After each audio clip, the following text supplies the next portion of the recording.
Hey everybody, Hoosier Jedi here with another review for you. This time I'm talking about the animated film Justice League versus Teen Titans. I happened to catch this one last night. It just sort of kind of felt like I wanted to scratch that old Teen Titans itch. And at the end of the day, I mean, it's a pretty enjoyable movie. It's just that there are definitely some things about this that I wasn't so wild about. So I'm gonna do some spoilers on this one. So if you're not interested in that, then well, okay, five, four, three, two, one. Okay. So a couple of things, and the biggest one is this movie is basically billed as I mean, it's in the title, Justice League versus Teen Titans. But the League and the Titans, I mean, there's barely anything that even really resembles a fight between them. Now there is like it feels like a little bit of occasional bit of a shoving match at times, and it's not even the two teams really fully on engaging with each other. I mean, I've read like things like this in the comics where that did happen. There was one story where I think it was Jeff Johns' run on Teen Titans where the League shows up at Titans Tower and are seriously pissed about stuff, and it gets physical. I mean, there was this really great fight between Starfire and Wonder Woman, and Starfire is just so freaking mad that she actually stops being able to speak, like stops speaking English and starts yelling in her native alien language, which is that's something I've actually never seen really happen in comics before, but it was still pretty cool. And doubly so because Starfire and Wonder Woman have a lot of similarities to each other. I mean, they're both royalty, they're both extremely experienced warriors. At their heart, they're also very kind and loving people, but they're not afraid to get their hands dirty either. Starfire has a bit of a temper. Depending on her interpretation, Wonder Woman has sometimes been portrayed that way as well. So again, Starfire versus Wonder Woman in the comics, really cool. Here, I mean, there's barely anything to those two when they do get into conflict, and it's just sort of so disappointing. I mean, the biggest thing that really felt like a fight is Blue Beetle versus Cyborg, but basically Blue Beetle sort of nails Cyborg in the back of the head with a lucky shot. When he's like basically already thinks the fight is over. It's really, if you're going into this expecting these two superhero teams to fight in the grand comic book tradition of two superhero teams fighting each other, then this movie is on that level profoundly disappointing. Now, it's not to say that the story is bad. It's I mean, it's basically yet another retelling of the terror of Trigon. Raven's evil dad wants to come to Earth through her and destroy everybody and everything. Okay, I mean, we saw that on the old Teen Titans cartoon, which did it really well, and of course, this has been tried a couple of times in the comics. So it's kind of a go-to story, but it's still a compelling one. Also kind of cool was this in this movie was it starts off with a fight between the Justice League and the Legion of Doom, and it even flat out refers to them as the Legion of Doom, which is a name that really hasn't been used much in the comics. And in fact, I don't think I've ever seen it referenced. I think no, wait, there was that. I think they might have used that on Young Justice. I can't remember, but it's just not a name that they really use very much anymore. And so, I mean, that was a good way to start things off. But in all fairness, though, the first maybe half an hour or so of the movie is kind of dull. It's just a lot of setup, and it really takes a while for the story to get rolling. But anyway, a lot of the big crux is Batman sending Damian Wayne, who's the current Robin in this one, off to be with the Teen Titans to sort of learn about how to connect with people, learn some social skills, which again something that did happen in the comics. And Damian Wayne is a very divisive character. A lot of people, some people love him to bits, other people hate him. I'm not the hugest fan of Damian. But sometimes I have read stories with him that I thought were good. It's just at the end of the day, he's not really my cup of tea. Again, different strokes and whatnot. But seeing him deal with the Titans is pretty interesting because even at his best, Damien is often a really annoying, condescending dick. And seeing him deal with the Titans is pretty interesting because he really rubs everybody the wrong way immediately. And then slowly over time, of course, you start to see him sort of start to gain a little bit of respect for them. My favorite bit is that basically it takes Blue Beetle almost killing him before Damien sort of realizes, like, oh, maybe I've been acting like a dick, and maybe this Blue Beetle guy is actually okay. But that is actually perfectly in keeping with Damien's character. And it also shows him striking up a really interesting relationship with Raven. And if you do look at it, the two do have some interesting things in common. They both have they're both descended from seriously major league villains. I mean, Raven's dad is Trigon, Damien's grandfather is Ra's al Ghul, and they're both here trying with the Titans, trying to be better people, to be heroes. And of course, the influence of that person is ever present in their life. There is a great darkness within both of them, but there's also good within them. And the fact that they're trying to be heroes shows that it's really the good in them that is stronger, but it's an ever-present struggle. And Raven even kind of points out to him, is like, you know what? Whatever you think about yourself, I can tell that you're actually a decent person underneath it all. And that does make for an interesting dynamic. I mean, Damien does at least have somebody who, at least to some degree, actually kind of gets him a little bit. So seeing that was kind of cool. Now, it did seem like a little bit like they were kind of pushing like maybe some vague attraction between the two of them, which is kind of creepy because it's explicitly stated that Damien is 11 and Raven is 14. Now, okay, 3 years, not a huge thing when you're an adult. But somebody who's just within spitting distance of high school versus somebody who would still be in elementary school, and yeah. Now, thankfully, those moments are very, very light. And sort of like, okay, like, maybe in 10 years this could go somewhere and it wouldn't be weird, but yeah, here and now, this just doesn't work. Um, Also on the team are, of course, Beast Boy, mainstay, and as I said, Blue Beetle, and then it's sort of Starfire who serves as the mentor to this group of Titans. Um, I do like what they do with Starfire here. It's obvious they based her, kind of imagined her as an older version of the one from the Teen Titans cartoon from 10 some years ago. It's particularly noticeable, like when she first appears, her speaking pattern is a little bit like that sort of unusual way of speaking that Starfire on the old show has. So, now, it's not exactly like that. It sort of feels like a more refined version, like somebody who came to a different country, had a noticeable accent, and then over time it sort of shifted down to where they sounded fairly normal, but were obviously not from around here.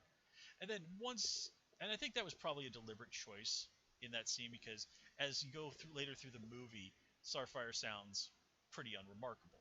There's nothing really unusual about the way she speaks. So I have a feeling it was probably a choice by the actress or the director or whatever, just sort of kind of have that image of her. Oh, this is like she's like an older version of that character that we saw on the previous cartoon. Now, granted, these are in totally different universes, but still, they do invoke more than a little bit of the imagery and ideas from that older Teen Titans show. I mean, they even have a Starfire get to yell out "Titans go" when in the comics the battle cry is actually "Titans together." But that's how it is.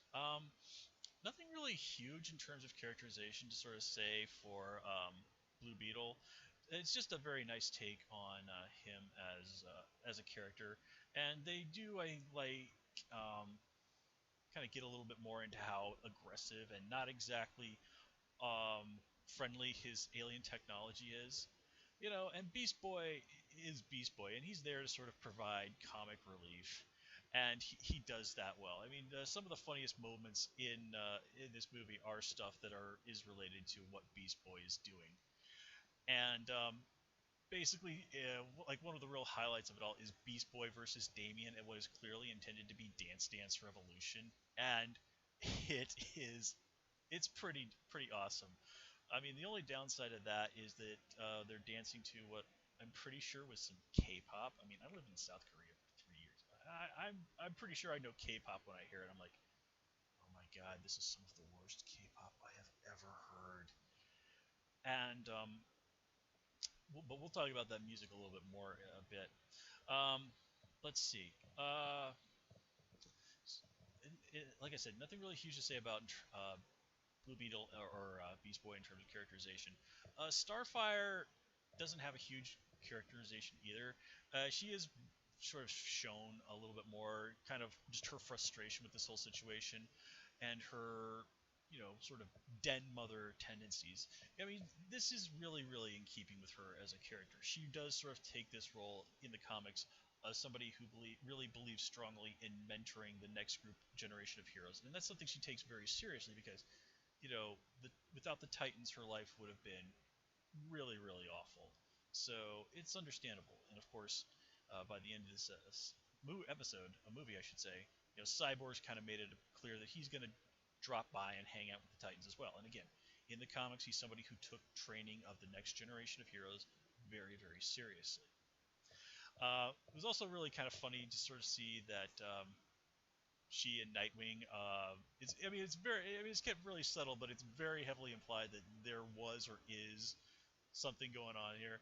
And there's this great scene where like she's skyping with Nightwing, kind of complaining about Damien, and Dick basically slowly starts kind of looking like he's trying to work things towards hey, why don't I drop by and we can chill? Well, and of course, Starfire happens to be hanging out in a bathrobe while this is all happening. So there's more than a little bit of somewhat fan servicey elements there, and you can blatantly see that Nightwing is trying to have that conversation with her while keeping an eye on the more interesting bits of her anatomy, and it's just like, jeez. And this also ultimately leads to a pretty hilarious and albeit disappointing for Nightwing moment. Um, so um, if I can go back to one other thing, later on, like I was earlier, I was talking about the music, and that is another thing here that I really didn't like. Now, the normal music in this this movie doesn't really stand out, but there's this scene where the Titans go to like a local fair to just sort of hang out and bond with each other, and I actually really did like all that stuff. It felt like a reasonably well written young adult show. I mean, yeah, I'm a big cynical adult, so little laying it on a little thick, but it's teen entertainment is teen entertainment, right? The only problem was though that they were playing, not just that K-pop I was talking about earlier on the Dance Dance Revolution machine, but some other music, and I'm just like, oh my god, this music is terrible, and it's like, teen, whatever, the kind of crap that teenagers today listen to. And that's kind of one of the requirements of becoming an adult is you very quickly discovering that you hate music that teenagers like. And I'm just like, oh my god, please, this is actually a really cool scene and I'm enjoying it, but god, I hate this music. But in any case, as I was saying, that whole thing with the Titans just sort of hanging out at the fair, being friends with each other, having a good time, that was cool stuff. I really did enjoy that. Let's see. And then, we kind of get more into Raven's backstory, which is in keeping with the comics. Uh, the only thing, though, is there's a scene where Raven explains, like, yeah, my mom joined this cult and they called up a demon. Yeah, when they summon Trigon to impregnate Raven's mom, he looks like this handsome dude. And in the comics, just as the act is about to happen, he morphs into something more akin to his normal form, and then it's quite clear that a horrific rape happened. And while, yeah, Trigon does shift into his normal form here, it's the horror of it all is downplayed quite a bit, even though all the elements are quite there. I guess they were a little bit more explicit about just how utterly terrified Raven's mother was in the comics, and then this sort of leads to an extremely inappropriate joke by Beast Boy, which, while it is pointed out by Starfire, like Beast Boy, what you just said was extremely inappropriate, it doesn't mean it's like maybe that should have been cut out entirely because yeah, you were just referring to a woman being raped. So yeah. Let's see what else. Um, what's also interesting is that while this is of course very focused on the Titans, the Justice League characters do sort of have their own things going on. You know, Cyborg, as I said, he ultimately ends up deciding to spend more time hanging out with the Titans because the Justice League, you can't really hang with Batman. Batman doesn't do that.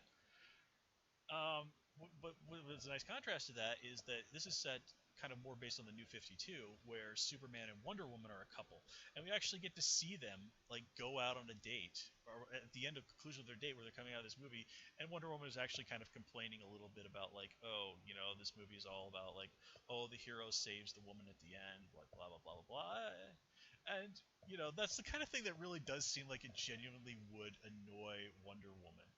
But they do have these moments throughout the film where they're shown as a couple who really do care a great deal about each other. And I, for one, actually kind of really like this idea. I've even read the first collection of the Superman Wonder Woman comic series and enjoyed it quite a bit. So, just that they put that in there and they really kind of gave it some time to sort of let it breathe and, have some real life of its own was nice. Um, and then there's this all ultimately builds up to the Titans and the Justice League more or less working together to sort of take Trigon down with the basically the Justice League keeps Trigon busy while the Titans find a way to stop him once and for all. And this leads to a rather interesting situation where Damian confronts the spirit of Ra's al Ghul. Apparently, Ra's is dead, in the Netherworld, and at first he thinks it's a trick, but it turns out like Rachel's like, no, it's her. Basically, you know how Lazarus Pits came about and all this other stuff. Yeah, Trigon made Lazarus Pits, and I secretly made a deal with him, and that was a big part of how I was able to do all those things I did, which that to the best of my knowledge doesn't come from comics, but the idea that Trigon is responsible for the creation of the Lazarus Pits, that's really cool, and it actually does make a great deal of sense. In the comics, I don't think they've ever really explained where Lazarus Pits come from. They're just sort of this bizarre natural wonder of the world, but them, being something that were created by a powerful demon. Yeah, that makes sense. And that also kind of ties back to a nicer moment in the earlier part of the movie where Raven kind of is helping to heal Damian after he gets hurt, and she sees this kind of into his mind a little bit, and she briefly sees a glimpse of the future Damian from the famous Batman 666 story, where Damian had grown up, become Batman, but was totally cool with murdering people.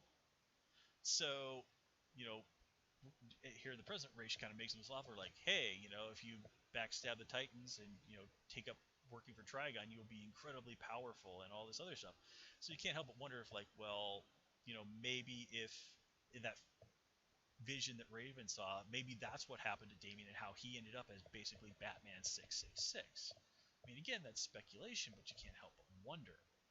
And of course, that's Damian's big moment where he rejects his grandfather and sides with the Titans. And again, he sort of steps up again once it's all over to sort of say to Raven, like, hey, you don't need to, stay here in this hellish extra-dimensional prison to guard Trigon, who you've imprisoned in this little gem. You should come and be with us, on the Earth, because the Titans, they're your family. And I really like what the solution to that, because that ultimately ends with Raven implanting the gem into her forehead. That way, she can always be there to make sure Trigon doesn't escape, but that she can go and sort of have a proper, good, normal life on Earth. And the movie really kind of ends on that note with her happily chowing down with pizza with the rest of the Titans. So that was cool because Raven's always been one of my favorite Teen Titans characters. Same as for a lot of people. So yeah, at the end of the day, the movie does have some flaws, and it is definitely going over a story I've seen several times in different incarnations, but it's still well executed. It's just the whole that there's never really is a Justice League versus Teen Titans is ultimately the biggest disappointment. Uh, and there's also some nice stuff going on here, voice acting wise. You've got mainstays like Stephen Bloom and Kerry Walgren in here. Raven is played by somebody from American Horror Story, which I don't know. I've never watched that show.